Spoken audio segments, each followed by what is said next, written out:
ഇത് കണക്ക് പഠിച്ചു വരുന്ന കൊച്ചു കുട്ടികൾക്ക് വേണ്ടിയിട്ടുള്ളതാണ്. അപ്പോൾ അതൊന്ന് നോക്കിയാലോ? പ്രിയ കൂട്ടുകാരെ, കണക്കിനെ പറ്റിയുള്ള ചില കാര്യങ്ങളൊക്കെ പറയുമ്പോൾ അത് കൂടുതലും കുറച്ച് വലിയ കുട്ടികൾക്ക് വേണ്ടിയിട്ടുള്ളതായി എനിക്ക് തോന്നി.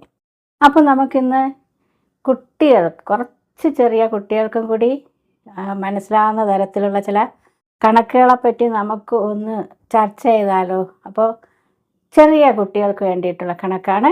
എൻ്റെ മക്കളെല്ലാം ഓടിവാ, കൊച്ചു മക്കളെല്ലാം വാ. ആദ്യത്തെ കണക്കെന്ന് പറഞ്ഞാൽ 4/5. അപ്പം നമുക്ക് നോക്കാം. ഈ 4/5 എന്ന് പറഞ്ഞാൽ എന്താണ്? ഒരു വസ്തുവിനെ 5ആയിട്ട് ഭാഗിച്ചതിൽ 4 ഭാഗം അല്ലേ? അപ്പോൾ ഞാനിവിടെ ഒരു വസ്തു എടുത്ത് വെച്ചിട്ടുണ്ട്. ഇതാ പേപ്പർ, ഇത് കണ്ടല്ലോ, ഒരു മുഴുവൻ പേപ്പർ. അപ്പോൾ ഞാൻ ഇതിനെ നിങ്ങൾക്ക് വേണ്ടിയിട്ട് ഇതിനെ 5ആയിട്ട് ഭാഗിക്കാം. ഇങ്ങനെ നീളൻ ഭാഗമുള്ള 5 ഭാഗങ്ങളായിട്ടാണ് ഭാഗിക്കുന്നത്. നമ്മളെ കുട്ടികൾക്ക് ചിലപ്പോൾ കണക്കൊക്കെ പഠിക്കാൻ ഭയങ്കര മടിയായിരിക്കും. അപ്പോൾ ഇതുപോലെ നമ്മൾ കുട്ടികൾക്ക് ഒരു പ്രാക്ടിക്കലായിട്ട് ചെയ്ത് കാണിച്ചു കൊടുത്താൽ തീർച്ചയായിട്ടും അവർക്ക് വളരെ സന്തോഷമായിരിക്കും. തീരെ കൊച്ചു കുട്ടികൾ പഠിക്കുന്നില്ല എന്ന് പറയുന്നു. അപ്പോൾ ഞാൻ പറയട്ടെ, ഓരോ അക്ഷരമൊക്കെ എഴുതി തുടങ്ങുമ്പോഴേ അവർക്ക് ചില കളികളിലൂടെയൊക്കെ ചെയ്താൽ അവർക്ക് വളരെ ഇഷ്ടമായിരിക്കും. ഉദാഹരണമായിട്ടെ, നമ്മൾ പണ്ടത്തെ കാലത്താണെങ്കിൽ മണ്ണെല്ലാം കുഴച്ച് ഓരോ കാര്യങ്ങളൊക്കെ ചെയ്തൊക്കെ കാണിക്കുമ്പോൾ കളിക്കാൻ ഇഷ്ടമായിരിക്കും. ഇപ്പം നമുക്ക് തന്നെ ഇരിക്കണേ, നമുക്ക് പലതരം മാവോ എന്തെങ്കിലും കിട്ടും, അതായത് ഗോതമ്പ് മാവൊക്കെ കിട്ടും. കുറച്ച് എടുത്ത് ചപ്പാത്തിയുടെ രൂപത്തിൽ കുഴച്ചിട്ട് തീരെ ചെറിയ കുട്ടികൾക്ക് അതിൽ ഓരോ രൂപം ഉണ്ടാക്കി, അതായത് 1 എന്ന് പറയുമ്പം അറിയാമല്ലോ എങ്ങനെ ഉണ്ടാക്കണം, അങ്ങനെയൊക്കെയുള്ള രൂപം ഉണ്ടാക്കി അങ്ങനെയൊക്കെ പഠിപ്പിച്ച കുട്ടികൾക്ക് ചിലപ്പോൾ ആ മാവും വെച്ചുകൊണ്ടിരിക്കാനുള്ള ഇഷ്ടം കൊണ്ട് പഠിക്കാൻ വരും. അത് തന്നെ റ, ത, ഇങ്ങനെയൊക്കെ നമുക്ക് രൂപം എഴുതി കാണിച്ചു കൊടുക്കാം.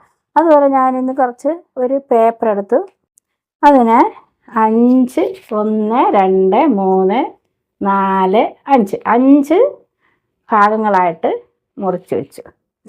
ഒറ്റ ഭാഗമുള്ള ഒരു സാധനത്തിനെയാണ് 5ആയിട്ട് മുറിച്ചത്. അപ്പോൾ ചിലർക്കൊരു സംശയം വരും, 5ൽ 5, അതായത് 5/5 എന്നൊക്കെ പറയുമ്പം അതിന് 5 കൊണ്ട് നമുക്ക് വെട്ടിച്ചെയ്യാം. അതായത് അതിൽ എത്ര 5കൾ ഉണ്ടെന്നുള്ള കാണിക്കുന്നതാണ്. അപ്പോൾ 5 കൊണ്ട് ഡിവൈഡ് ചെയ്യുമ്പം ചിലർ ചോദിക്കും, 5ഉം ഡിവൈഡ് ചെയ്ത് പോയില്ലേ, പിന്നെ 0 അല്ലേ എന്ന്. അല്ല, 5ഉം നമ്മൾ ഒറ്റ പേപ്പറാക്കുമ്പോൾ എത്രയാവും? ഇതാ 1 ആവും ഇല്ലേ? ഇതിനെല്ലാം കൂടെ ഒന്ന് ചൊട്ടിച്ച് വെച്ചാൽ കണ്ടോ, ഇതിനെല്ലാം കൂടെ നമ്മൾ ഒരുമിച്ച് ചേർത്താൽ 1 ആവും. അതായത് ഒരു ഭാഗമായിട്ടുണ്ടായിരുന്ന ആ പേപ്പറിനെയാണ് 5ആയിട്ട് ഡിവൈഡ് ചെയ്തത്. അപ്പോൾ 5ൽ 4 എന്ന് പറയുമ്പോൾ ഈ ഒരെണ്ണം മാറ്റിയിട്ട് ബാക്കി 1, 2, 3, 4, അങ്ങനെ 4 ഭാഗം. അപ്പം നമുക്കിതെങ്ങനെ എഴുതാം?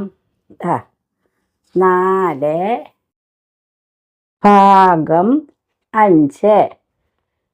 മനസ്സിലായല്ലോ? അതാ ഈ ചിഹ്നത്തിൻ്റെ ഫ്രണ്ടിൽ വരുന്നത് ആദ്യം എഴുതണം. 4. ഈ ചിഹ്നം കഴിഞ്ഞ് വരുന്നത് താഴെ എഴുതണം.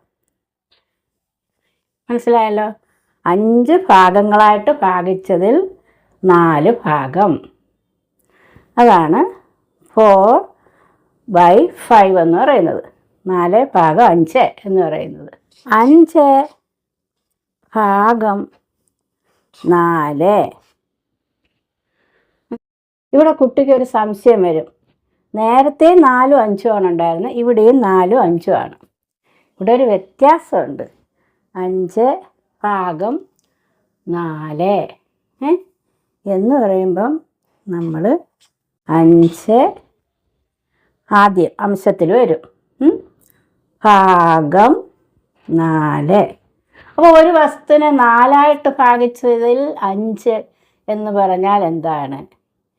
ഒരു വസ്തുവിനെ 4ആയിട്ട് ഭാഗിച്ചതിൽ 5 അല്ല, അവിടെ ഒരു മുഴുവൻ ഭാഗവും കൂടെ ഉണ്ട്. അതായത് ഈ 5-നകത്തൊരു 4ഉം കൂടെ ഉണ്ട്. ആ 5-ലുള്ള ആ 4 അങ്ങ് മാറ്റി കഴിയുമ്പോൾ ഒറ്റ പ്രാവശ്യം, ഒരു മുഴുവൻ പ്രാവശ്യം, എന്നിട്ട് 4.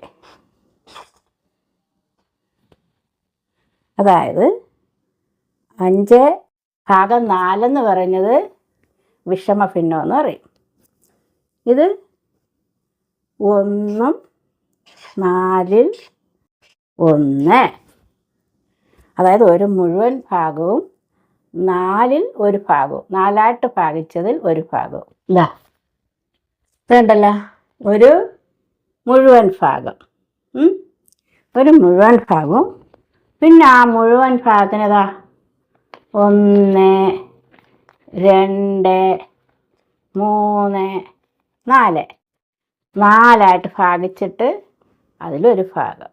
ഇതാ ഒരു മുഴുവൻ ഭാഗവും പിന്നെ അതിൻ്റെ 4ൽ ഒരു ഭാഗവും കൂടെ ചേർന്നത്. മനസ്സിലായോ?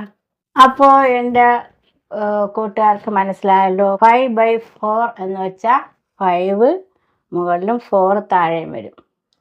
എന്നിട്ട് അതിൽ നിന്നൊരു മുഴുവൻ ഭാഗത്തിനെ മാറ്റുമ്പോൾ ബാക്കി 1/4 വരും. അപ്പോൾ ഒരു മുഴുവൻ ഭാഗവും 4ൽ 1 ആണ് 5/4 എന്ന് പറയുന്നത്. ഇതാണ് മിശ്രഭിന്നം എന്ന് പറയുന്നത്. അതായത് ഒരു പൂർണ്ണസംഖ്യയും ഒരു ഭിന്നസംഖ്യയും കൂടെ ഒരുമിച്ച് വരുമ്പോൾ മിശ്രഭിന്നം എന്ന് പറയും. രണ്ടും കൂടെ ചേർന്നത്. അപ്പോൾ നമ്മൾ കഴിക്കാൻ ഉപയോഗിക്കുന്ന ഒരു മിക്സറുണ്ടല്ലോ, അതുപോലെ അതിൽ പല പല കാര്യങ്ങളും ഒരുമിച്ചിട്ടിരിക്കുമ്പോഴാണ് മിക്സർ എന്ന് പറയുന്നത്. മിക്സർ എന്ന് പറയുന്നത് മിക്സ് ചെയ്തിട്ടിരിക്കുന്നത്. അതുപോലെ ഒരു പൂർണ്ണസംഖ്യയും ഒരു ഭിന്നസംഖ്യയും മിക്സായി വരികയാണ്. അപ്പോൾ അതിനെ മിശ്രഭിന്നം എന്ന് പറയും. 4 × 5 = 20 എന്ന ആൻസറും കിട്ടും. അപ്പോൾ ഇതെന്താണ്? 4 5 പ്രാവശ്യം എഴുതി കൂട്ടണം. അതാണ് 4 × 5. 4 + 4 + 4 + 4 + 4. 1 2 3 4 5. അപ്പോൾ 4ൻ്റെ 5 ഇരട്ടി = 20. അങ്ങനെയാണെങ്കിൽ 5 × 4 എന്തോന്നാണ്? 5നെ 4 പ്രാവശ്യം എഴുതി കൂട്ടുന്നത്. 5 + 5 + 5 + 5. അപ്പോൾ 1 2 3 4. 5ൻ്റെ 4 ഇരട്ടി, അതാണ് 20. മനസ്സിലായ? ഇത് 4ൻ്റെ 5 ഇരട്ടി, ഇത് 5ൻ്റെ 4 ഇരട്ടി. എൻ്റെ കൊച്ചുമക്കൾക്ക് മനസ്സിലായി എന്ന് ഞാൻ വിചാരിക്കുന്നു. ഇനി അടുത്ത ഭാഗം നോക്കാം. അടുത്ത് 4 - 5 രണ്ട് രീതിയിൽ നമുക്കിത് മനസ്സിലാക്കാം. ഒരാളിന് നമ്മൾ 5 രൂപ കടം കൊടുത്തു. ആ ആൾ നമുക്ക് 4 രൂപയെ തന്നുള്ളൂ. അപ്പോൾ ഇനി ആളിനി എത്ര രൂപ കൂടെ തരാനുണ്ട്? -1 ആണല്ലോ. അതല്ലെങ്കിൽ നമുക്ക് വേറെ രീതിയിൽ എങ്ങനെ മനസ്സിലാക്കാം? നമ്മൾ ഒരാളിൻ്റെ കയ്യിൽ നിന്നും 5 രൂപ കടം വാങ്ങിച്ചു. 5 രൂപ കടം വാങ്ങിച്ചു. പക്ഷെ നമുക്ക് ആ ആളിന് 4 രൂപയെ കൊടുക്കാൻ പറ്റുള്ളൂ. അപ്പോൾ ഇനി അയാൾക്ക് എത്ര കൊടുക്കണം? അല്ലേ? അപ്പോൾ ഇങ്ങനെയും നമുക്ക് മനസ്സിലാക്കാം. അതായത് മൈനസ് എന്ന് പറഞ്ഞാൽ കടം എന്നുള്ള അർത്ഥത്തിൽ നമുക്ക് ഉപയോഗിക്കാം. അപ്പോൾ പോസിറ്റീവായിട്ടുള്ള കാര്യവും നെഗറ്റീവായിട്ടുള്ള കാര്യവും. നെഗറ്റീവായിട്ടുള്ളത് കൂടുതൽ വരുമ്പോൾ നമ്മുടെ കയ്യിലില്ല, നമുക്കത് കിട്ടണം, അതാണ് ഉദ്ദേശിക്കുന്നത്. കാശിൻ്റെ കാര്യം വരുമ്പം കടം എന്ന് നമുക്ക് മൈനസിനെ എടുക്കാം, ചിലവെന്ന് നമുക്കെടുക്കാം. അല്ലാത്ത പല കാര്യങ്ങളിലും നമുക്ക് അതിൻ്റേതായ സന്ദർഭം അനുസരിച്ച് എടുക്കാം. 5 - 4. അപ്പോൾ ഇത് ഇനി നമുക്ക് എങ്ങനെ മനസ്സിലാക്കാം? നമ്മുടെ കയ്യിൽ 5 രൂപയുണ്ട്. അപ്പോൾ നമ്മളൊരാളിന് 4 രൂപ കടം കൊടുത്തു. അപ്പോൾ ബാക്കി നമ്മുടെ കയ്യിൽ എത്രയുണ്ട്? 1 രൂപയുണ്ട്. മനസ്സിലായോ? അപ്പോൾ 5 - 4. നമ്മുടെ കയ്യിൽ നിന്ന് 4 പോയി, ഇനി കയ്യിൽ അവശേഷിക്കുന്നത് 1 എന്നാണ് മനസ്സിലാക്കുന്നത്. 4 - 5. ഇവിടെ 4 കയ്യിലുണ്ട്, കൂട്ടത്തിൽ ഒരു 5ഉം കൂടെ നമുക്ക് ലഭിച്ചു. മനസ്സിലായോ? 4 കയ്യിലുണ്ട്, 5ഉം കൂടെ നമുക്ക് കിട്ടി. അപ്പോൾ 5ഉം 4ഉം എത്ര? 9. 5 - 4.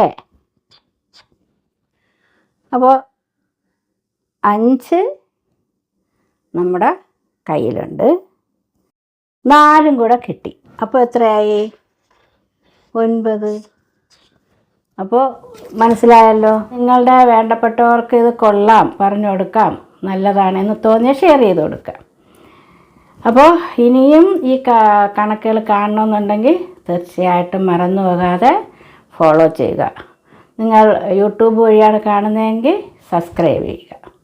അപ്പോൾ എല്ലാവർക്കും എൻ്റെ സ്നേഹവന്ദനം.